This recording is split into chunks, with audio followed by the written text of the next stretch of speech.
Após o arrebatamento da Igreja de Cristo Jesus, que está muito próximo de acontecer,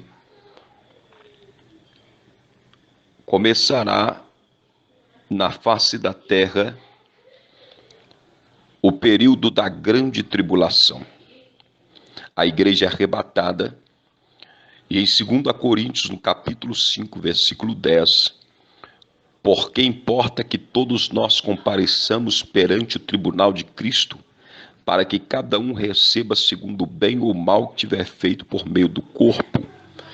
A igreja comparecerá no tribunal de Cristo, não para ser julgada se alcançará a salvação, mas a igreja passará por tribunal de Cristo para receber o galardão. Quando deparamos com estes acontecimentos, tomamos as palavras do apóstolo Paulo na sua primeira carta aos irmãos em Coríntios, no capítulo 15 e o versículo de número 52, quando o apóstolo Paulo ele vai instruir a igreja de Corinto nas suas palavras, e ele começa testificando no momento, no abrir e fechar de olhos, ao ressoar da última trombeta, a trombeta soará, os mortos em Cristo ressuscitarão incorruptíveis, e nós seremos transformados. Paulo menciona acerca do arrebatamento da igreja como uma fração de milésimos de segundos, algo que se destaca como na palavra grega átomos, que dá origem a átomo, algo que é indivisível, não tem como dividir. Isso nos traz a menção do arrebatamento da igreja. Não haverá possibilidade de se impedir e dividir este acontecimento, porque ele será único de forma universal. Quando olhamos para os tempos presentes, aonde o termômetro espiritual do mundo chamado Israel tem em suas mãos os utensílios do terceiro templo, tudo consolidado, aonde o conflito se estende de Israel contra Gaza, a fim já de possuir a parte do território de Gaza, aonde se ocupa o templo, a mesquita, que é considerado pelos muçulmanos como lugar sagrado, e para Israel considerado como o monte do templo. A perspectiva de Israel é ocupar este território e construir o terceiro templo. Assim, nas palavras dos rabinos, tendo a noção que estão já enfrentando os tempos de dores e que o seu Messias já está vindo. Mas, na metodologia cristã, o nosso Messias, ele já veio há mais de 2000 anos atrás e nos deixou uma promessa que ele voltará para nos buscar e nos levar para próximo de Deus. Durante esse tempo da grande tribulação, que nós compreendemos um período de 7 anos, 3 anos e meio de falsa paz e 3 anos e meio que entra o período da grande tribulação, nós vemos que chegará o momento do ser humano ele passar pelo flagelo de Deus, ele passar pelo cálice da ira do Senhor, que será derramado sobre a face da terra. A igreja de Cristo não passará por este momento, pois ela estará com Cristo durante o tempo da grande tribulação. Estes 7 flagelos, ou 7 cálices da ira de Deus, que será derramado sobre a terra, o cálice que contém a cólera de Deus, a ira de Deus, ela virá atingir os moradores da terra. Quando olhamos para os tempos presentes, aonde o termômetro espiritual do mundo chamado Israel tem em suas mãos os utensílios do terceiro templo, tudo consolidado, aonde o conflito se estende de Israel contra Gaza, a fim já de possuir a parte do território de Gaza, aonde se ocupa o templo, a mesquita, que é considerado pelos muçulmanos como lugar sagrado, e para Israel considerado como o monte do templo.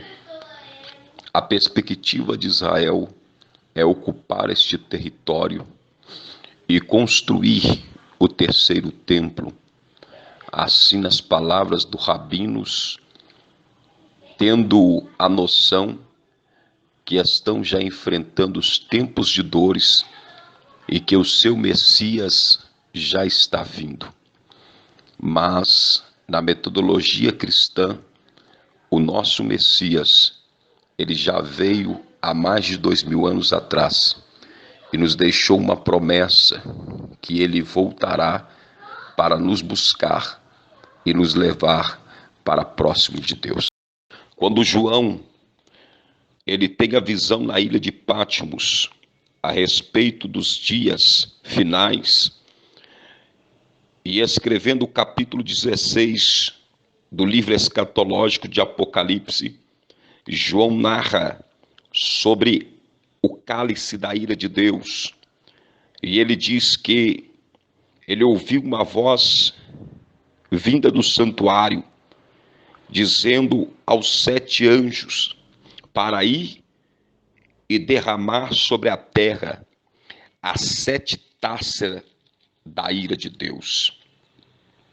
A primeira taça da ira de Deus, o anjo derramará sobre a terra, e aos homens portadores que fizeram aliança com a besta e adoraram a sua imagem, serão tomados por úlcera malignas e perniciosa.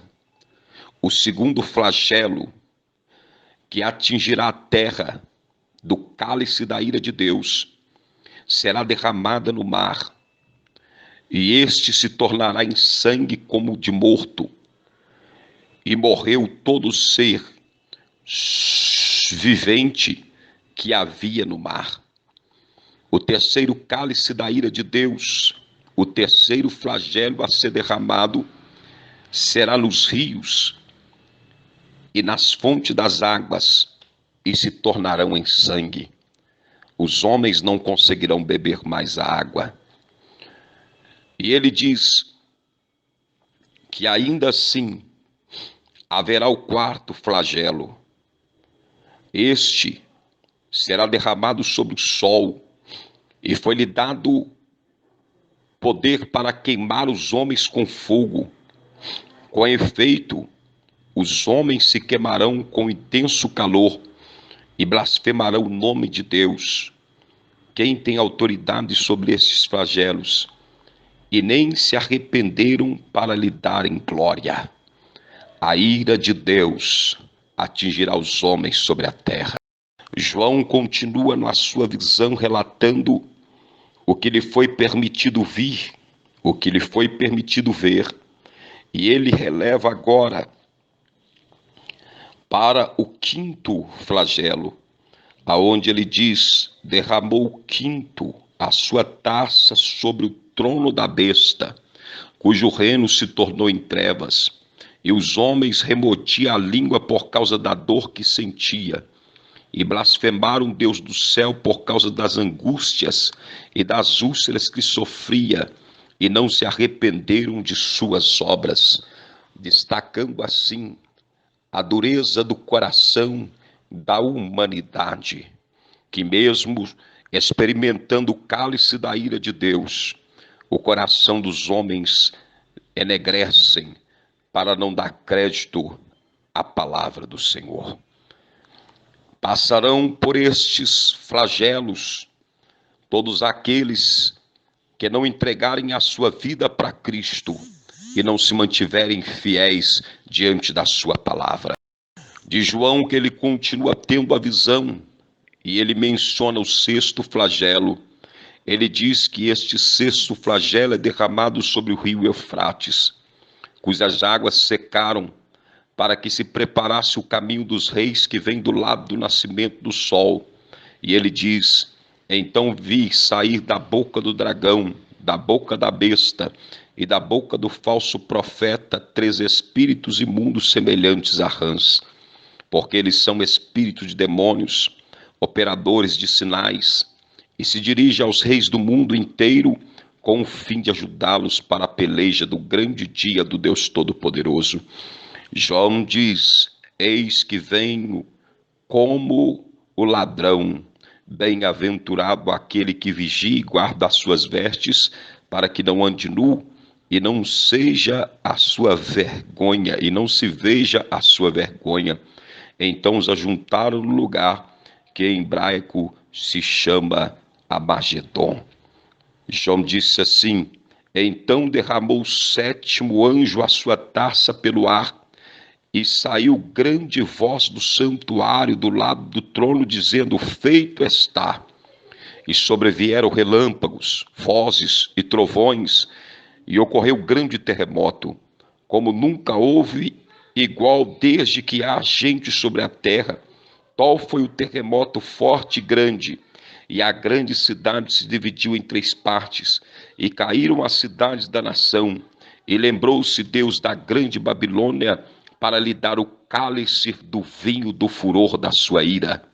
Todas as ilhas fugiram, e os montes foram achados.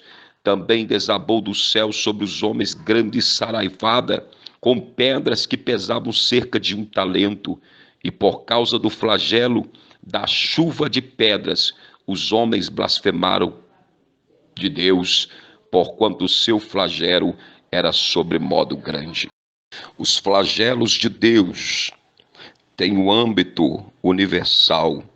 Enquanto as trombetas destacam a 3ª parte, os flagelos de Deus, eles atingem a terra de âmbito universal, levando assim o julgamento de Deus sobre Satanás e sobre todos aqueles que não deram crédito à sua poderosa palavra.